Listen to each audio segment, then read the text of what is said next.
Before we get started, a quick reminder. This podcast is meant for educational purposes only. We're here to share information and experiences, not to diagnose or treat any medical conditions. Always check with your healthcare provider for advice that's right for you. Shut the Front Door, a podcast from Infinity Hydration and Wellness. Join us for holistic health and wellness talk designed to help you feel better emotionally, mentally, and physically. Time to dive in.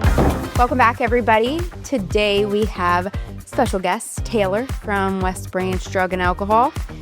How did you get to where you're at? And tell us a little bit about yourself. Well, I've been working for West Branch for a little over 7 years now. I work as a certified recovery specialist, so I guess a unique part or characteristic of the job opposed to, I'm sure a lot of people know what like clinical therapists and counselors are. A lot of people think that's our role, but it differs quite a bit in the sense that, for one, to be certified in the state of Pennsylvania as a CRS, you have to be in long-term recovery. They put the minimum requirements at 18 months of continuous sobriety. And that's essentially my job resume, is being a person in long-term recovery. December 2nd, I celebrated 10 continuous years. So congratulations. Yeah, so that's awesome.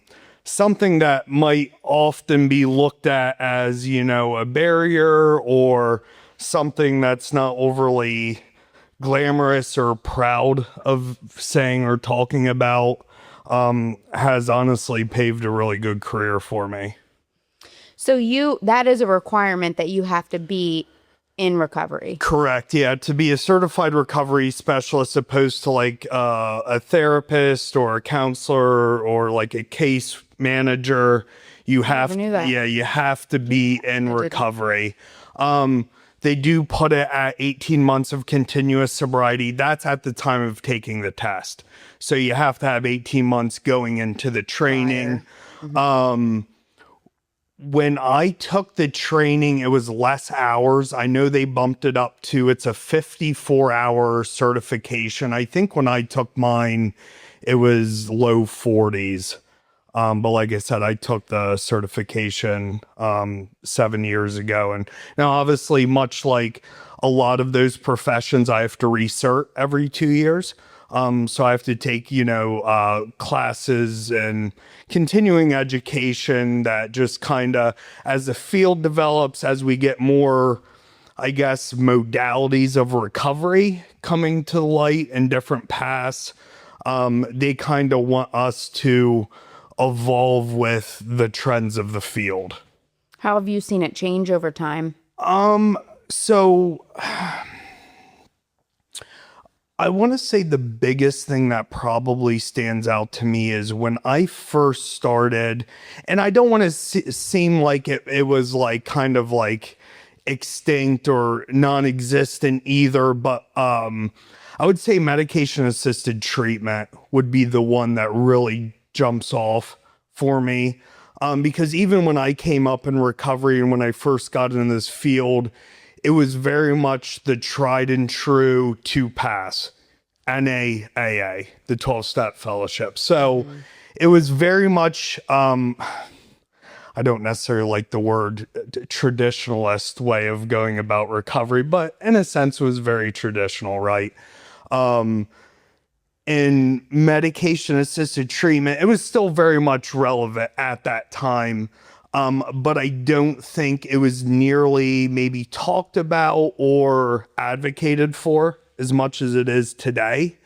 And I would say that's probably the biggest difference that I see, is that there's been kind of this flux of using medication to assist with the process. And they're obviously not saying, hey, just go on this medication, you'll be good, pat them on the back, head down the road. They're more looking at it of a synergistic approach. So we're going to combine this medication with counseling. there's a lot of folks on medication-assisted treatment that go to 12-step meetings too. So instead of this kind of just purist path, now we're kind of seeing, okay, let's take pieces from here, pieces from there, pieces from here, combine them and give you, the best possible chance at success. What does it look like now versus what you actually went through yourself? In terms of like early recovery? Yeah. So like medication-assisted treatment was very frowned upon.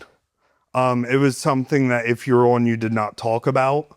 Because you got to think that these 12-step fellowships, which I still go to today, I still have a very strong bias. I love them. So I'm not trying to sit here and critique, but I will critique where I do see some flaws in it, right?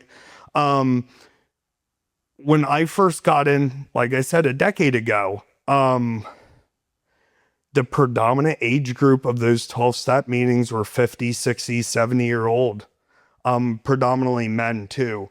So when we think of 50, 60, 70-year-old men, World War II, Vietnam era, very rigid, very conservative, very like, there was even, I came in a little bit before it, but like old school 12-step fellowships, they even tried to kind of steer you clear of using like psychiatric medications you might be on.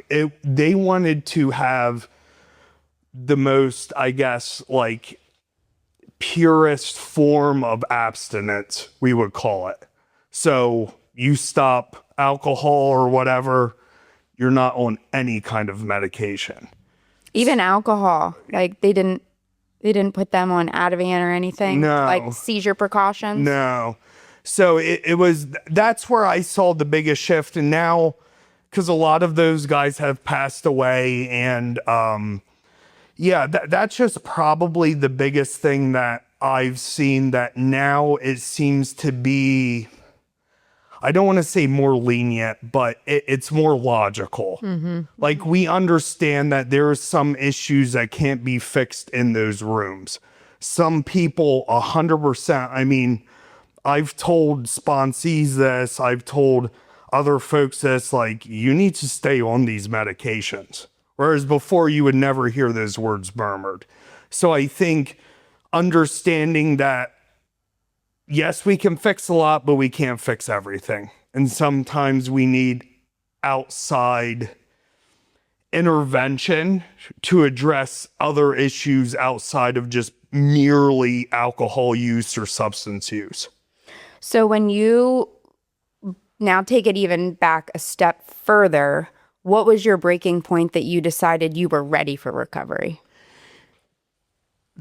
Oh, man, that's a common question I get. I can't, like, if there was a timeline written on the wall and like we have these red Sharpies and we're circling big, traumatic or life-altering events, I'm not sure I'd have any of those. To be honest, that was like, that's the one that made me want to change. I think it was cumulative in nature. I think it was just years and years of this mounting and stacking of like misery, no self-worth, hopelessness, helplessness, that kind of like the thermometer popped eventually. It wasn't like this one major life, altering event. I think it was just, because I used drugs and alcohol daily for 9 years straight. I think it was just those 9 years of just slowly mounting and mounting and mounting till it got to a point and I was like, yeah, we have to change something if we want a different way of life. Did you try it multiple times or was it like one time and it stuck? Oh my, I tried multiple times. I've been to like 4 rehabs.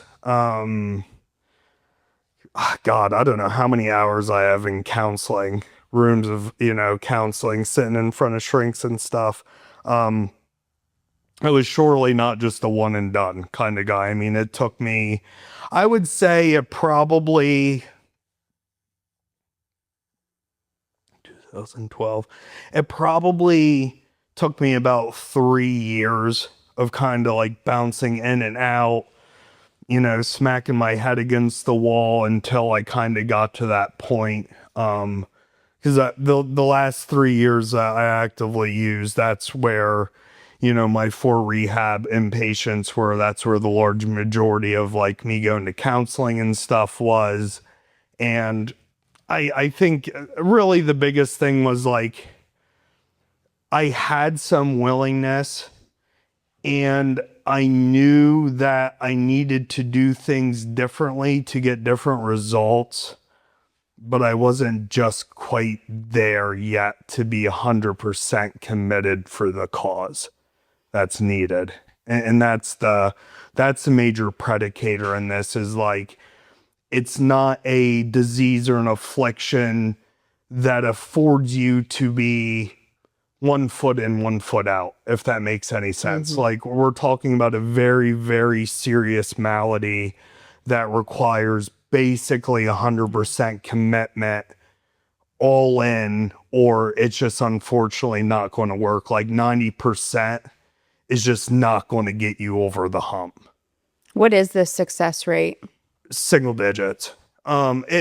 It varies a little bit from substance to substance. I know at one time I'm recalling, this is a little bit older data. I know opiate use has the lowest success rate. That was somewhere around 6 or 7%. But alcohol, stimulants were all kind of right there too. I think everything was below 10%. So it just goes to show you it's a battle that a lot of people don't win to begin with. You're talking about you stuff 100 people in a room, maybe 6 or 7 of them are going to get it out of 100. It's not a very good success rate, right? So it kind of goes back to me like knowing how tough it is. The commitment's got to be there. The willingness, the open-mindedness, it all has to be in place at the same moment, at the same time for it to come together for you.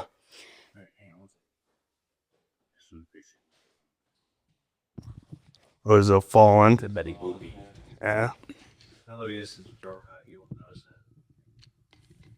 We were going to, ask for a refund on that. Just kidding. Look at his face. Keep that part. Let the world know. I'll make love to you. I thought you were going to sing a song.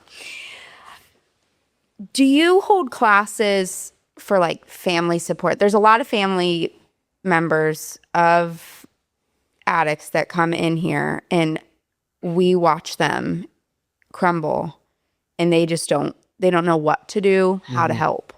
Is there like a family member support of like coaching for them? Yes and no. So there are, there's a fellowship called Al-Anon and Ar-Anon. That's for, family members that have loved ones who are suffering from alcohol use or substance use. But unfortunately around this area, it's not very popular. I think there's maybe only 1 or 2 Al-Anon meetings, if that. Now in bigger areas, there's a plethora of them. So that would definitely be something if you're in a more populated area, I would definitely utilize. However, at my work, I'm also certified as a family recovery specialist too. So which means is that our role for that primarily, not to say that we don't work with family members, but a lot of our role in that capacity is meeting with kids in the school system that have parents or guardians who are afflicted by addiction. So it is more of an adolescent juvenile support for them. However, we do have clients that are, adults too. So we do offer that. But obviously just with the sheer number of us, there's only 5 or 6 of us. There's just so many that we can take on. There's not enough of you. There's not enough, right? So, to answer your question, is there things available? Yes. But they're a little scattered and probably not as readily available as they need to be. And that's just the sheer numbers thing. So what are the top 3 bits of advice you would give family members? That's a good one. Protect yourself first would be my first one. What the disease of addiction looks like is I like to think of addiction as a napalm bomb, right? The person who's using is going to explode, and that collateral damage is going to stick to everything around it. That's why I strongly, strongly, strongly urge folks that have these loved ones, you must protect your boundaries at all cost. I have seen way too many, and just knowing what I did to my mom, and probably the 5 years of countless sleepless nights she had, being constantly on edge for the news clip of the body found in the ditch was going to be me. Knowing the sheer emotional damage that caused loved ones, that's why I put that as probably the number one piece of advice, because it's going to be the advice that the least amount of people follow. And I get it, right? When you love someone, you want to help them, you want to be there, but that's actually, I'm not saying that's a wrong thing to do, but I think the perspective needs to shift in the sense that, okay, I can still be here for them, but I'm also going to have this very clear line drawn in the sand saying, this is okay, this is not, right? I have to protect my emotional and my mental health at all costs. Because if you're an emotional wreck, if you're just in that state, being able to make logical and sound decisions is going to be inherently more difficult. And I think that's what family members need to always keep on the forefront of their mind. Like, it doesn't matter if that is your only son or only daughter. This is the line. You don't get anywhere closer to me than this, unless these certain behaviors or these actions line up with what I'm okay with. The most common thing I hear is, I'm just going to make sure they have a roof over their head and all the food to eat. And you know how everything, I feel like the answer for almost everything in life is it depends, right? Because everyone's so individualized, right? I'm going to go out on the limb and say that's probably the wrong approach in most cases. Because here's the thing. And obviously, probably I'm a little biased when I answer this question because I got tough love. That's what I needed. But like when I hear dialogue or verbiage like that, it's enabling. Any way you want to draw it up, any way you want to fandangle it, any adjective you want to throw in front of it, it's simply enabling, right? So I in a large amount of cases that I've seen, the successful, right, folks with continuous long-term sobriety, there's almost this common denominator where the majority of them have had to have everything stripped away before they were ready to make that conscious decision of, I need change in my life. Because I was there too. I mean, I skated by a couple of years living in my parents' basement, not really doing any of that, eating any food I wanted out of the cupboard, getting high. That's not a bad life to live. Did they know it, or they believed you were sober? They knew deep down, I think. It was still, they knew, right? But I think it was just like, once again, like only son, only kid. me and my mother always had a phenomenal relationship. So there was always that mama's boy there. So I was a master manipulator as well. So, and that's the thing is like, if I still have these measures in place to have some comfort in my life, how is that going to make me want to change? Because at that point, listen, if you told me I could have skated by till I was 50 years old, shooting dope, living in my parents' basement, not paying bills, and eating tasty cakes out of the cupboard, sign me up. Sign me up. That's not a hard life. Yeah. So did you get to the point where it was get out? Oh, yeah. They had my number blocked for like 2. I didn't talk to them for a good couple of years. She had my number blocked. Funny story. I like to share this. We joke about this often. So after they kicked me out, I would break into their house and steal stuff, right? Oh gosh. So my dad put up hunt and trail cam because he's like, well, I know who's breaking in, but like, we need to have some leverage to make them stop. So like, if I get them on camera, I can tell them I'm taking it to the authorities and we're having you arrested, right? So I break in the one day, I forget what I steal. And, my mom calls me. She must have unblocked my numbers. She calls me and she said, if you ever break in the house again and I catch you, I'm going to shoot you. And she had a gun. She's a good marksman and she's emotional. You bet your bottom dollar my mom would smoke me. And I truly believe she would smoke me if she had the opportunity, given that state. We joke about it today because it's a funny story, right? That's my Sharpie. Yeah, That's it's a my funny Sharpie story. moment. But it kind of goes back to my first piece of advice.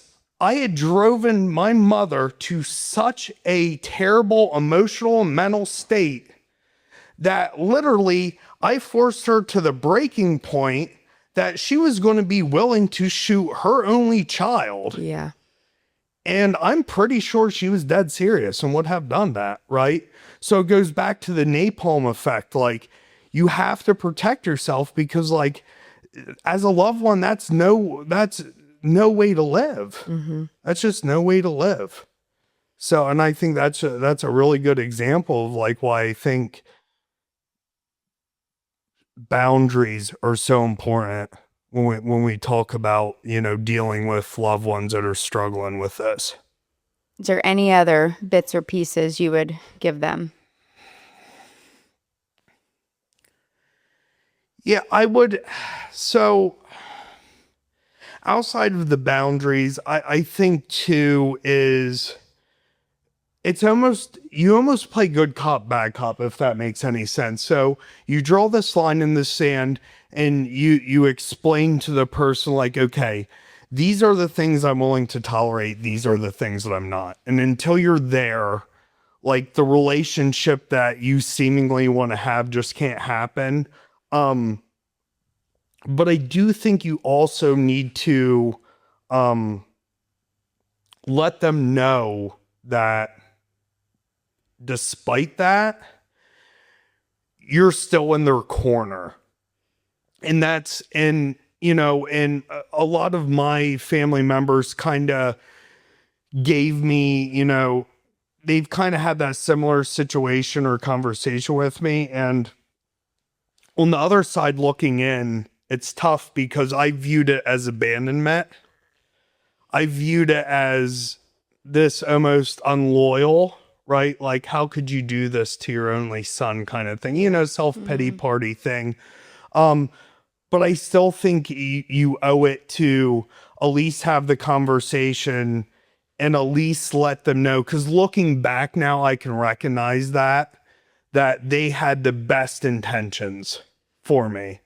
And just letting them know, yes, I'm playing bad cop. You kind of force me. You kind of force me to play this hand. But like, I'm still your cheerleader. I'm still in your corner. I might be from afar for now.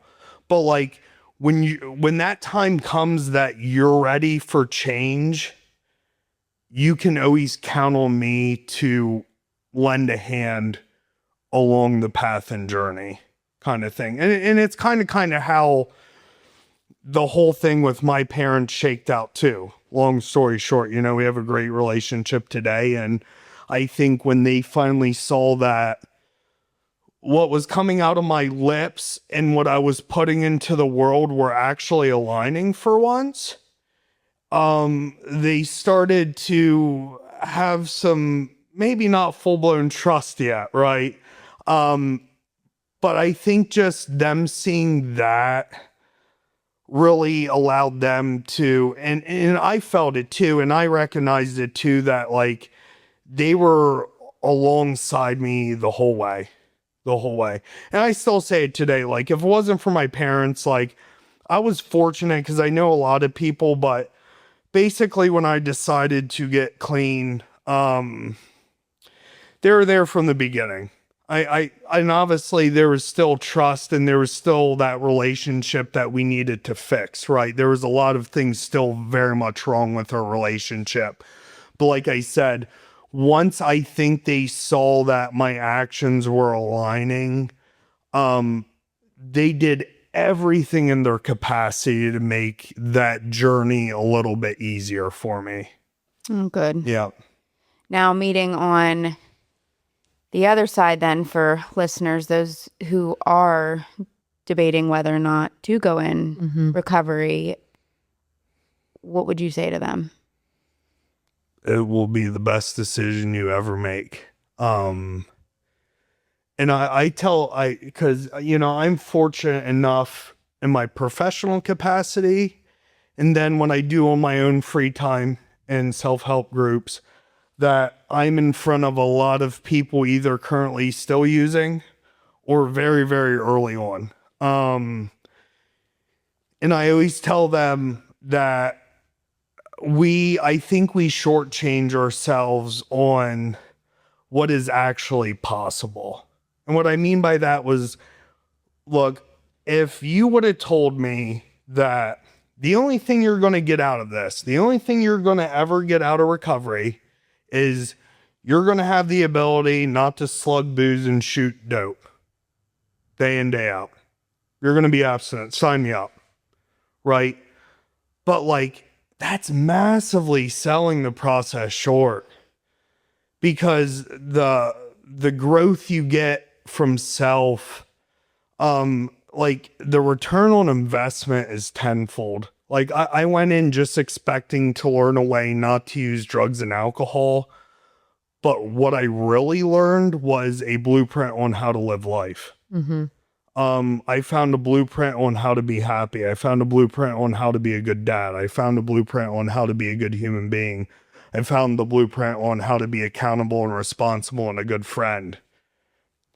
The not shooting dope and not drinking is like 1% of the puzzle. So I think that like we kind of like maybe undersell ourselves on like just what we could actually get out of this process and the return we can get on it. It's tenfold. It's truly tenfold. Man, do you got chills? I got chills a little bit. I find it very interesting that there's so few of you, though. How do you get more? So actually, how did you even end up in the position you're in? In terms of like being able to put a decade together clean, or a decade together my clean job and your job? So it's a very new job in general. Like when I got certified, I know my position would have only been around for maybe 2 or 3 years prior. So if you look at it, I've been there 7 years. So we can confidently say, give or take roughly, the certified recovery specialist profession has really only been a thing for a decade. That's, I mean, we're still we're still kind of in the infancy stages, honestly. Yeah. And, you know, so I think it's just, so the big thing is because it's state accredited. So I think the biggest thing at this point is the training, because now you have to find trainers. You have to, find the 54 hour. Because here's the thing. When I tried to explain to people, like I was working construction still when I took my certification. So I think that adds a different dynamic, is that like a lot of us are kind of like working already. So like, where do you find 54 hours? So now they basically do 2 weeks straight, and you're done with your training. You can take your tests. When I did it, I had to go every Saturday to Harrisburg for 3 months straight. So I think now, finding people, say you're working already, and, how do you get 2 weeks straight off to take this? And, and there's not like there's a lot of certified trainers either. So did they come to you to ask you to be one, or how did you even know it was a thing? So I was on like Cumming County Drug Court. So I mean, we can backtrack a little bit. Towards the tail end, I got into some pretty serious legal issues. And so basically, like Cumming County had established treatment courts. So essentially it was like, okay, you can go to jail for X amount of years, or you can try to complete this 2-year program. If you successfully complete, you won't have to do your 5 years. I'm like, well, numbers wise, that sounds pretty good, right? And honestly, the program was really easy. So we, West Branch, we're part of the committee for the treatment courts.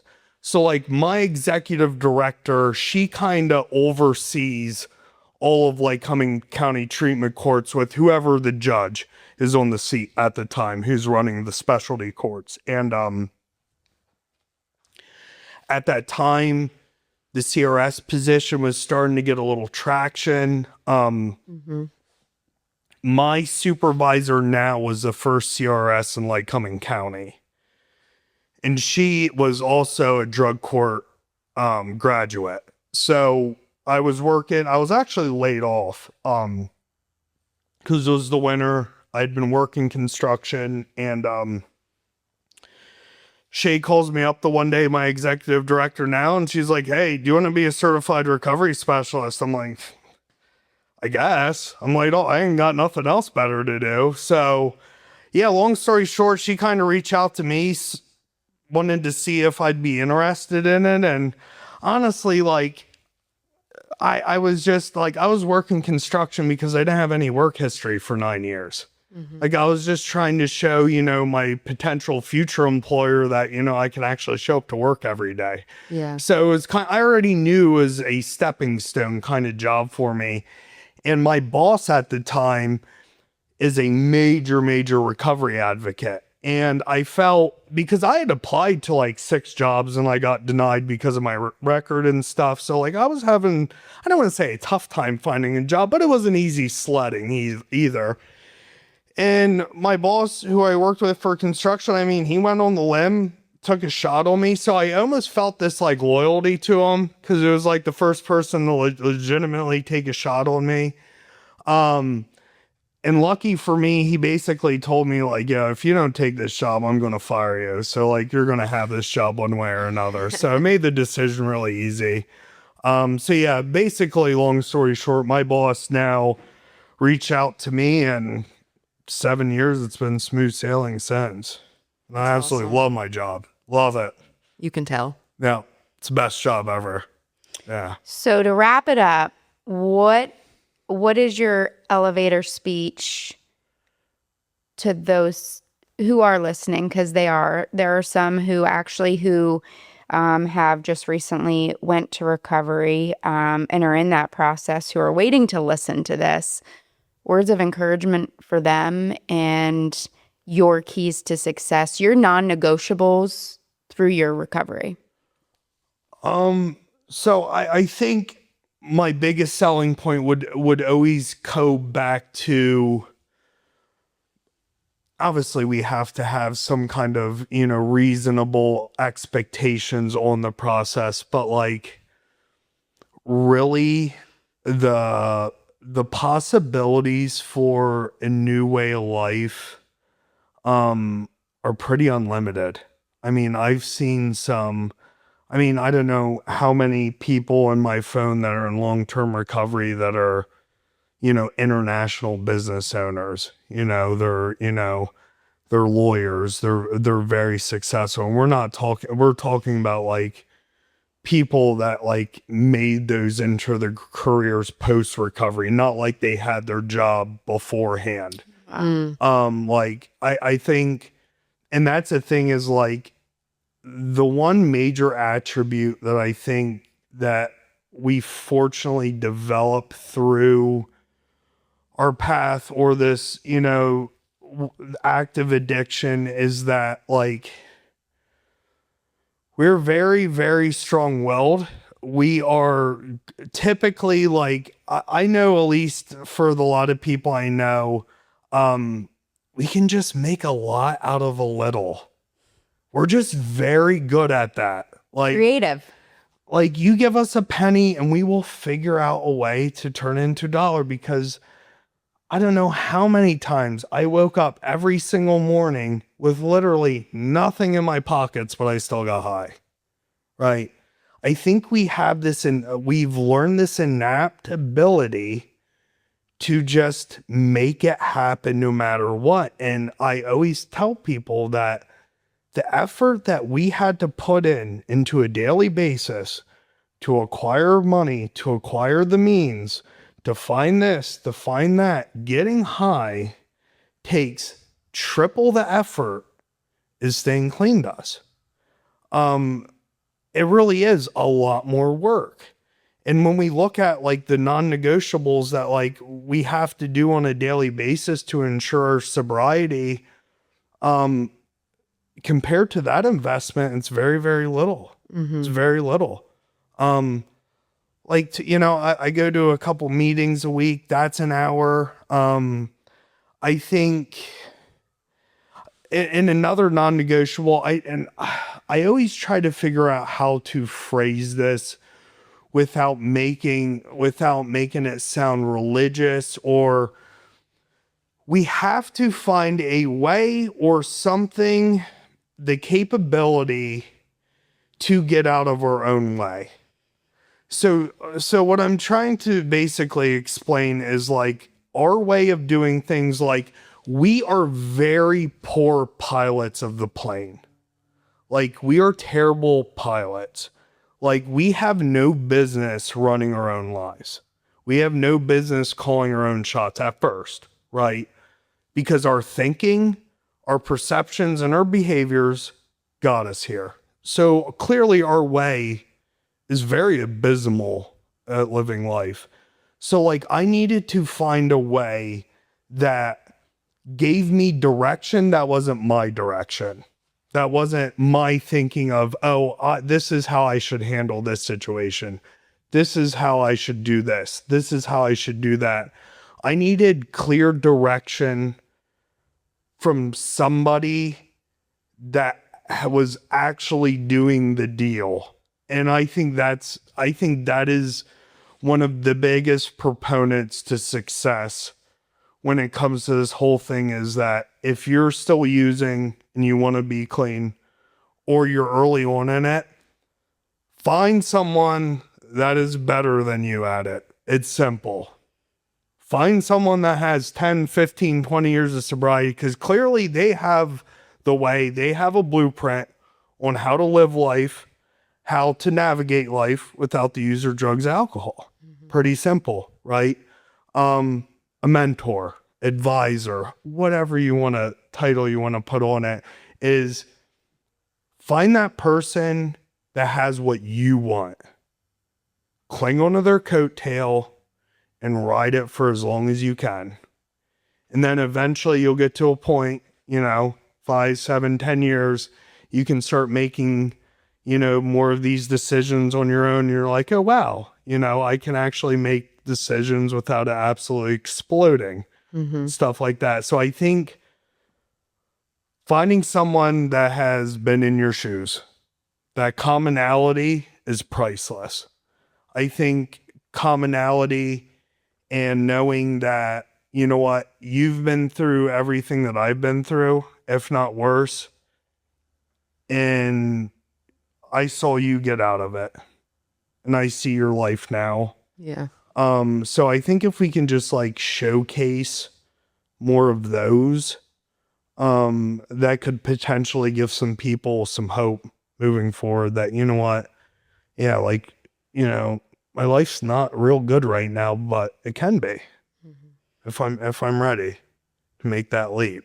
You've definitely shown a lot of strength and courage and even humbleness along your journey, and it shows. And hopefully through this episode in itself, we can just create a little bit more awareness and even encouragement of, if you need a safe place to go, you can come through our doors. We know numbers to call. Yeah. We know the direction to point you to.